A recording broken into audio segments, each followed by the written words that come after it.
लग्नानंतर होईलच प्रेम ही मालिका प्रेक्षकांनो एका खूपच अशा सुंदर वळणावर येऊन थांबणार आहे. आणि हो प्रेक्षकांनो, आता लग्नानंतर होईलच प्रेम या मालिकेमध्ये जिकडे तिकडे आनंदही आनंदगडे ही म्हण आता लग्नानंतर होईलच प्रेम या मालिकेमध्ये आता अनुरूप ठरणार आहे बरं का प्रेक्षकांनो. आता मालिकेमध्ये खूपच असा सुंदर ट्विस्ट येणार आहे. प्रेक्षकांनो, आता आपली काव्या ही आई होणार असते. म्हणजे आता काव्याला आता हॉस्पिटलाइज करण्यात येणार असतं आणि काव्याला आता छान असं गोंडस बाळ किंवा बाळे होणार असतात. प्रेक्षकांनो, मालिकेत येणारा नवीन ट्विस्ट हाच आहे की काव्याला किती बाळं होतील बरं का प्रेक्षकांनो. हे पाहण्यासाठी तुम्ही आपल्या चॅनलसोबत शेवटपर्यंत जोडलेल्या राहा.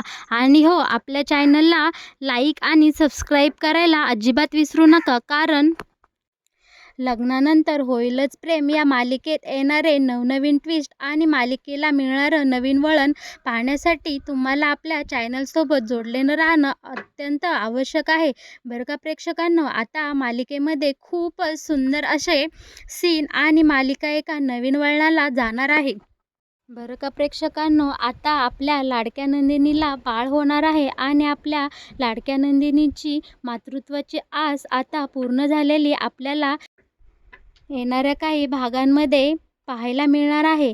आणि हो प्रेक्षकांनो, आपली काव्या आपल्या लाडक्या नंदिनीताईची रिकामी झालेली कूस कशी बाळाने भरणार आहे हे पाहायला खूपच असं सुखद आणि मनाला आनंद देणारे क्षण आपल्याला आता या मालिकेमध्ये पाहायला मिळणार आहे.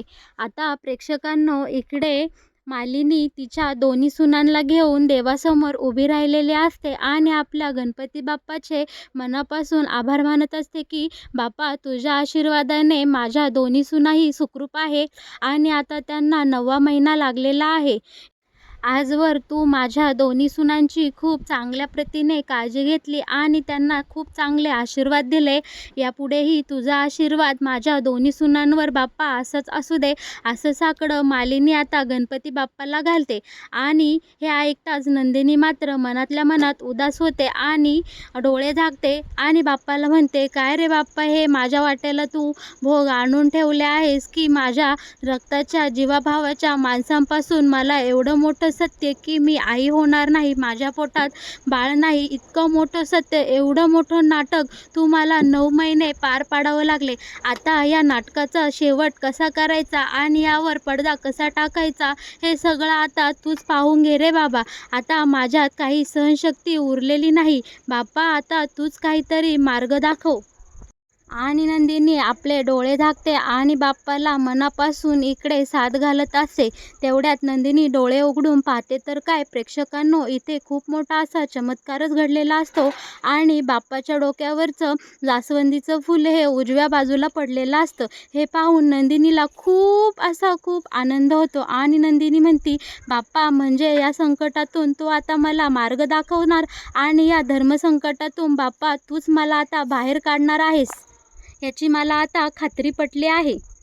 दुसरीकडे काव्या आणि पार्थ छान मस्तपैकी जेवण झाल्यावर रात्री सगळे झोपल्यावर हॉलमध्ये पायऱ्यांवर येऊन असे बसलेले असतात आणि एकमेकांसोबत छान अशा प्रेमाच्या गप्पा मारत असतात.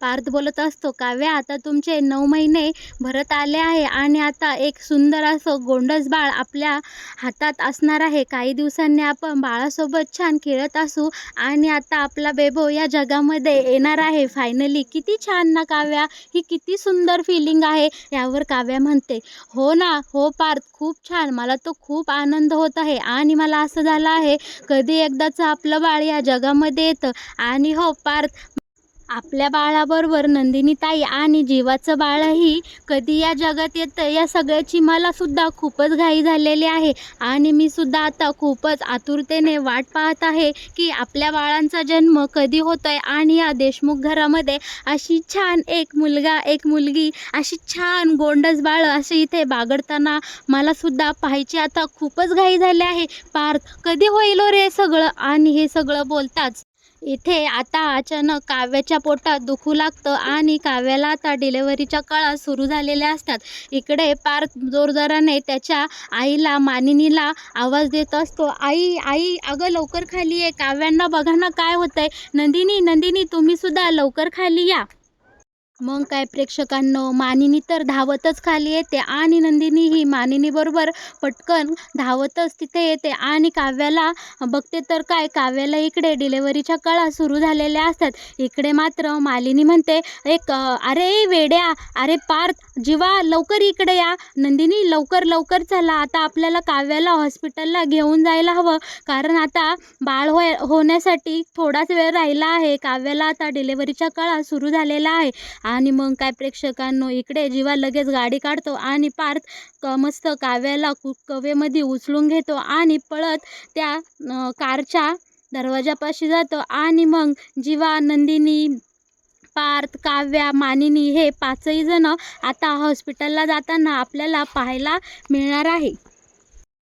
आता प्रेक्षकांनो, सगळेजण हॉस्पिटलमध्ये आलेला असतात आणि आता काव्याला इकडं ॲडमिट करून घेतलेलं असतं. डॉक्टर बाहेर ये जा करत असतात आणि काव्या तिकडे ऑपरेशन थिएटरमध्ये ॲडमिट झालेली असते. तिकडे आता नंदिनीसुद्धा बाहेर असते आणि मानिनीसुद्धा. आणि नंदिनीला आठवत असतं की इथे प्रसूतिगृह आहे आणि एक दिवस मलाही इथे ॲडमिट व्हायचं होतं, पण आता काय याचा उपयोग नाही. असो, नंदिनी म्हणते, असो, आता आपली काव्या ॲडमिट झाली आहे आणि काव्याला काय बाळ होणार, मी आता मावशी होणार, यातच मला आनंद आहे. माझं बघू पुढे काय होतंय ते. आणि मग मग काय प्रेक्षकांनो, आता बाहेर डॉक्टर येतात आणि म्हणतात की बाळाचे वडील कोण आहेत, ज्या पेशंट ॲडमिट झाला आहे मिस काव्या, त्यांचे मिस्टर कोण आहेत. आता पार्थ तिथे पुढे येतो आणि विचारतो, काय झालं डॉक्टर. तेव्हा डॉक्टर सांगू लागतात की बाळ अचानक आईच्या पोटामध्ये फिरलं आहे आणि बाळाच्या मानेला काही नाळेचे वेडे अडकलेले आहे. पेशंटची तब्येत खूपच ढासळली आहे. आपल्याला काय तो निर्णय लवकरात लवकर घ्यावा लागेल. एकतर इथे आई जगेल किंवा तुमचं बाळ जगेल. तेव्हा पार्थला मात्र इथं खूप मोठा धक्का बसतो आणि मानिनी, नंदिनी याही दोघी रडू लागतात. इकडे पार्थला काय बोलावं हे सुचतच नाही. पार्थ एका जागी डिम्म उभा राहतो. इकडे पार्थच्या पायाखालचे आता जमीनच सरकून गेलेले असते. पार्थला काव्या आणि तिने घालवलेले काही रोमॅन्टिक क्षण आणि सुखाचे क्षण, त्यांच्या बाळासोबतच्या गप्पा, हे सगळं आता पार्थच्या डोळ्यासमोरून एक एक करून जात असतं. पार्थ मात्र इकडे आता सुन्न झालेला असतो. तेव्हा डॉक्टर म्हणतात, अहो अहो मिस्टर, लवकर काही तो निर्णय घ्या, इथे आम्ही खोळंबलो आहे, इथे पेशंटचा जीव आता धोक्यात आलेला आहे. तेव्हा जीवा पुढं सरकतो आणि म्हणतो, दादा अरे काहीतरी बोल. तेव्हा पार्थ काळजावर दगड ठेवून म्हणतो की ठीक आहे डॉक्टर, तुम्ही बाळाच्या आईला वाचवा. आणि पार्थ इकडे खूप मोठ्याने रडू लागतो. पार्थला हा धक्का सहन होत नाही आणि मानिनी तर काय विचारायलाच नको, इतका आक्रोश करू लागते की डॉक्टर म्हणतात, तुम्ही जरा सगळे शांत व्हा, पेशंटच्या नातेवाईकांनी इथली गर्दी आता कमी करा. तेव्हा नंदिनी म्हणते, आई तुम्ही आता घरी जा. तेव्हा मानिनी म्हणते, मी इथून कुठेच जाणार नाही. तेव्हा नंदिनी म्हणते, आई तुम्ही आता घरी जा आणि आपल्या देवासमोर साकडं घाला. आणि हे ऐकताच मानिनी घरी जायला तयार होते. मानिनी आता हॉस्पिटलमधून निघून गेलेले असते आणि हॉस्पिटलमध्ये फक्त जीवा, नंदिनी, काव्या आणि पार्थ हे चौघेच असतात. इकडे मानिनी आता घरी देवासमोर जाऊन दिवा लावून गणपती बाप्पाला साकडं घालत असते. देवा, काय रे हे, का अशी परीक्षा पाहतोस माझ्या सुनेला आणि माझ्या नातवाला. सुखरूप ठेवणार आहे देवा, प्लीज त्या दोघांनाही सुखरूप आण ना माझ्या घरी. देवा प्लीज प्लीज, अशी मानिनी सतत गणपती बाप्पांना साथ घालत असते. आता नंदिनीसुद्धा येथे हॉस्पिटलमध्ये गणपती बाप्पासमोर जाऊन उभी राहिलेली असते आणि ती देवाकडे साथ घालत असते. का रे बाप्पा असा अनर्थ केलास, आम्हा दोघी बहिणींच्या नशिबी आमच्या वाट्याला का हे दुःख टाकतोस तू देवा. आता माझ्या पोटचं बाळ, माझ्या पोटचा गोळा हिरावून घेतलास तेव्हा तुझं समाधान झालं नाही का. आता माझ्या काव्याच्या बाळाचा सुद्धा तू जीव घ्यायला निघाला आहे. बाप्पा हे बघ, तू जर आता असा अनर्थ घडवलास तर मी तुझ्यासोबत कधीच बोलणार नाही. बाप्पा, मी आजवर काही पुण्य केलं असन, काही चांगले कर्म केलं असन तर प्लीज बाप्पा, या सगळ्या चांगल्या कर्माचं फळ तू माझ्या काव्याच्या पदरात घाल आणि माझ्या काव्याचं बाळ आणि माझ्या काव्याला सुखरूप तू या संकटातून बाहेर काढ. प्लीज बाप्पा, माझं बाळ गेलं ह्या दुःखातून मी आजवरही सावरले नाही आणि 9 महिने हे सगळं खोटं कसं माझ्या पोटात आणि हृदयात दडून ठेवलं याची कल्पनासुद्धा तुला नाही आहे. बाप्पा, माझ्यासोबत जे काही घडलं त्याचं मी आता सहन केलं, पण माझ्या काव्यासोबत जर तू हाच अनर्थ पुन्हा घडवलास तर मी तुझ्यासोबत कधीच बोलणार नाही. बरं का प्रेक्षकांनो, आता मालिका ही एका जबरदस्त वळणावर येऊन थांबलेली असते. कारण जेव्हा नंदिनी देवासोबत तिच्या मनातलं दुःख व्यक्त करत असते तेव्हा नंदिनीच्या पाठीमागे पार्थ येऊन उभा राहिलेला असतो आणि पार्थ हे सगळं बोलणं ऐकत असतो आणि पार्थला पुन्हा एकदा दुसरा धक्का बसतो की नंदिनीच्या पोटामध्ये बाळ नाही आहे. तेव्हा पार्थ नंदिनीच्या पाठीमागे जातो आणि नंदिनीला आवाज देतो, नंदिनी. आणि इकडे मात्र आता नंदिनीचे डोळे मोठे झालेले असतात कारण नंदिनीच्या लक्षात आलेलं असतं की पार्थला माझ्या पोटात बाळ नाही आहे हे सत्य अखेरीस उघड झालेलं आहे. तेव्हा पार्थ म्हणतो, नंदिनी, हा काय प्रकार आहे सगळा? तुम्ही माझ्या चांगल्या मैत्रीण आहात. आता तरी खरं सांगा, आता तरी काय सत्य आहे हे मला सांगा. बोला नंदिनी, बोला. तेव्हा नंदिनी पार्थला सांगू लागते, माझ्या पोटात 2 महिन्याचं जेव्हा बाळ होतं तेव्हा माझा ॲक्सिडेंट होतो. तेव्हा बघा काव्याचं पुस्तक माझ्याकडनं हरवलेलं असतं.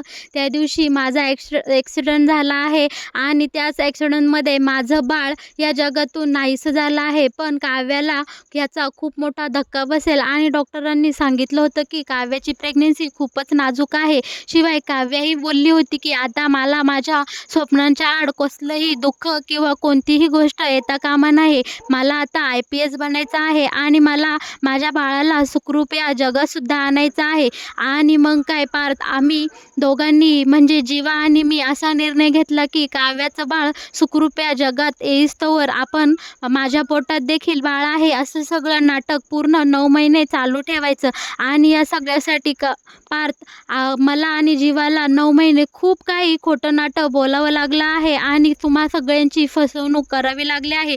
आता प्रेक्षकांनो, पार्थला तर खूपच मोठा धक्का बसलेला असतो आणि पार्थच्या पाठोपाठ जीवा येऊन तिथे उभा राहतो आणि जीवा म्हणतो, हो दादा, काव्याच्या चांगल्यासाठी, काव्याच्या भल्यासाठी आम्ही हा दोघांनीही निर्णय घेतला की 9 महिने नंदिनीची खोटी प्रेग्नन्सी पुढे कंटिन्यू ठेवायची. तेव्हा पार्थ बोलतो, तुमच्या दोघांचे खूप खूप आभार. मी तुमचं आभार कसं मानू हेच मला कळत नाही. माझ्या काव्याचा विचार करून तुम्ही दोघांनी एवढं मोठं धाडसी पाऊल आणि धाडसी निर्णय घेतला आणि तोही संपूर्ण 9 महिने आपल्या घरच्यांपासून सांभाळून लपून ठेवला. त्यासाठी मी तुमचं कसं आभार मानावं हेच कळत नाही. पण नशिबात जे घडणार होतं शेवटी तेच घडलं आणि आज हा घाणेरडा दिवस उगवला आहे. मला खूप टेन्शन आलं आहे. जेव्हा माझी काव्या ह्या सगळ्यातून बाहेर पडेल ना, आणि मग काय प्रेक्षकांनो, पार्थ जीवाच्या गळ्यात पडतो आणि खूप ढसाढसा रडू लागतो. तेवढ्यात तिथे डॉक्टर येतात आणि म्हणतात, अभिनंदन पार्थ. तेव्हा पार्थ, जीवानंदिनी डॉक्टरांना म्हणतात, अभिनंदन. तेव्हा डॉक्टर म्हणतात, हो, आज खूप मोठा चमत्कार झाला आहे. गणपती बाप्पाच्या आशीर्वादाने इथे काव्या यांना जोडी 2 बाळं झाली आहे. काव्या यांना 1 मुलगा 1 मुलगी झाली असून इथे काव्या सुखरूप अशा या डिलेव्हरीतून बाहेर पडलेल्या आहेत. या मोठ्या संकटातून काव्या आता बाहेर पडलेल्या आहेत. आणि मग काय प्रेक्षकांनो, सगळीकडे आनंदाला उधाण येतं. पार्थ मात्र मोठमोठ्याने उड्या मारू लागतो आणि इकडे जीवासुद्धा खूप आनंदून जातो आणि नंदिनीला म्हणतो, नंदिनी, मी काका झालो. नंदिनी, मी काका झालो. आणि इकडे नंदिनी म्हणते, हो जीवा, मी मावशी झाले. किती छान, मी मावशी झाले. आणि दोघे एकमेकांना अशी कडकडून मिठी मारतात आणि तिघेही तिथे काव्यासमोर जाऊन उभे राहतात. पार्थ आणि हे दोघेजण काव्याला विचारतात, काव्या, तू बरी आहेस ना? नंदिनी म्हणते, बाळा, तू बरी आहेस ना? तेव्हा काव्या म्हणते, हो ताई, तुमच्या सगळ्यांच्या आशीर्वादाने मी आता एकदम सुखरूप आहे आणि आपली बाळंसुद्धा सुखरूप आहेत. तेव्हा काव्याची मनस्थिती आणि काव्याची परिस्थिती पाहून पार्थ काव्याला सगळं काही सत्य सांगून टाकतो की नंदिनीनी तुमच्यासाठी केवढा मोठा त्याग केला आहे आणि नंदिनीनी 9 महिने तुमच्यासाठी इतकं मोठं खोटं त्यांच्या पोटात लपून ठेवलं आहे. हे सगळं ऐकतात इकडे काव्या आता क्षणाचा विलंबही न करता आपल्या पोटी जन्माला आलेली मुलगी इकडे आता नंदिनी जीवाच्या पदरात घालते. आणि मग काय प्रेक्षकांनो, आता मालिका एका नवीन वळणावर येऊन थांबलेली असते बरं का प्रेक्षकांनो. इकडे जीवा मानिनीला आणि तिकडे पार्थ नंदिनीच्या आईला फोन करून सांगतात की अभिनंदन आज्यांनो, तुम्ही आता आजी झाला आहात. तुम्हाला एक नातू आणि एक नात झालेले आहे. तुम्ही आता 2-2 नातवंडांच्या आजी झालेल्या आहात. इकडे दोघींच्याही आनंदाला उधाण येतं आणि दोघीही पटकन देवाचे आभार मानतात आणि दोघींनीही खूपच खुश झालेल्या असतात. बरं का प्रेक्षकांनो, मालिकेत येणारं हे नवीन वळण तुम्हाला कसं वाटलं हे नक्कीच आम्हाला कमेंटद्वारे कळवा आणि तुमच्या प्रतिक्रिया आम्हाला सांगायला अजिबात विसरू नका. मालिकेत येणारे नवनवीन ट्विस्ट आणि मालिका आता नवीन वळणावर जाऊन थांबणार आहे. पुढे मालिकेत काय होणार हे पाहण्यासाठी तुम्ही आपल्या चॅनलला सबस्क्राईब करा आणि हो, शेवटपर्यंत आपल्या चॅनलसोबत असेच जोडलेले राहा. बरं का प्रेक्षकांनो, आता फायनली देशमुखांच्या घरात लहान बाळाच्या रडण्याचे, हसण्याचे, त्याच्या दुपट्याचे, आंघोळीच्या साबणाचे असे विविध प्रकारचे सुंदर सुगंध आणि आनंद नांदू लागलेला असतो बरं का.